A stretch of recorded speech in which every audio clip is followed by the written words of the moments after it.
What's up, everybody? It's Kenya, and this is the side of my face. I'm actually in the car doing this video, which might be a bad idea, but I just wanted to talk about this so bad, and I had to be in the car, and so I figured I could put you on my thigh here, and you could just listen to what I'm saying and not worry about, the side of my face. But anyway, so what I want to talk about today. I have had the most amazing week of my life. So many wonderful things have been happening to me. So many really great experiences are coming into my life. And I just realized today that I think the reason why that is because I've been saying a different prayer for the past couple days. So let me give you a little background. So I pray every day in the shower. It's my time to pray. And I talk to God, or I say universe, space, and silence. That's who I address my prayers to.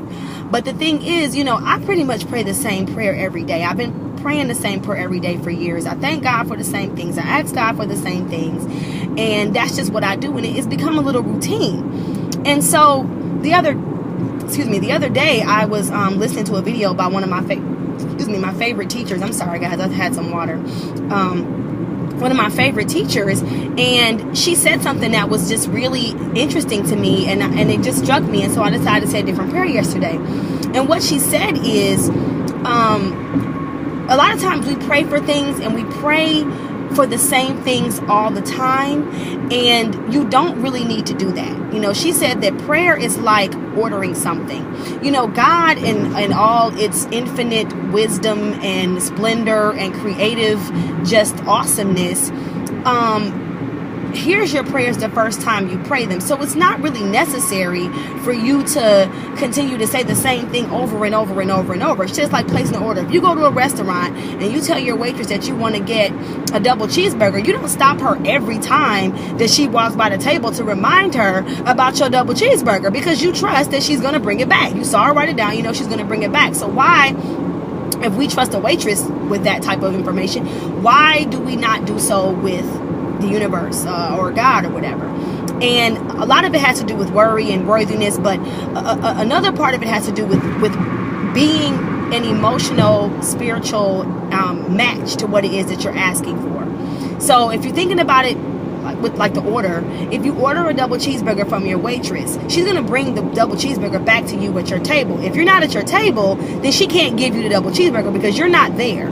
So she might take it in the back and sit it in the window and wait till she sees you again. She might even throw it away, but she's bringing you exactly what you're asking for, but you were not where you needed to be to get it. And so I realized yesterday in the shower that, everything I've ever wanted or asked for or prayed for, those things have already asked for those things. It isn't I don't need to ask again. What I need to do is be at the table when God brings those things to me. And what that means is me softening any type of resistance or negative energy that I have surrounding those things. So if I'm asking God for a book deal, but I'm struggling with worthiness, and I'm feeling bad about myself, and I'm feeling negative, and I'm gossiping, and I'm, doing all these negative things, then I'm not really a match to what it is that I'm asking for. And so yesterday in the shower, I just said, universe, space, and silence, please make me emotionally, spiritually ready and in the proximity for what it is that I'm asking for, and soften any resistance, any attitudes, any bad ideas that I have. A lot of us ask, for money, or we ask for a great or a good relationship, and we don't even have a good mental relationship with those things. We say we want money, but then in our mind we think, well, you got to work hard for money, and money is, rich people have money and they're not nice to people like me, and I could never be like so-and-so. And those ideas are taking you away from the table. You're not at the table. Or you say you want a great relationship, and then you don't appreciate the relationship that you have in your life already. Maybe they're not romantic, but they're still good, healthy, happy relationship that you have with friends or family, and you don't appreciate those because you're so busy looking for something else. And so it's like, I just asked, God, please just make me a match. I want to be at the table when my double cheeseburger comes out. And I have found that these last 2 days have been amazing.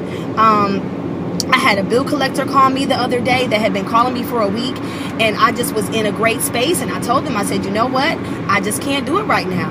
And the bill collector just literally said, okay, Miss Jackson, well, we'll give you a call in a couple weeks and see if things change, and hung up the phone. I got an email yesterday from a magazine that I've been trying to, I sent one email to them probably in February or March. They finally get back to me and say, Kenya, we want to interview you, because I was in the emotional space to receive that. I was ready to receive it. And I believe it's because I prayed that prayer, and I prayed that prayer again today, and I was having some resistance about some other stuff, and I feel so different. I feel so different about it, because I know that it's not about me asking anymore. It's about me being ready for what I'm asking for. And it's about me getting into that space, that emotional and spiritual allowing God to bless you. You got to allow your higher self to bless you. You have to be there.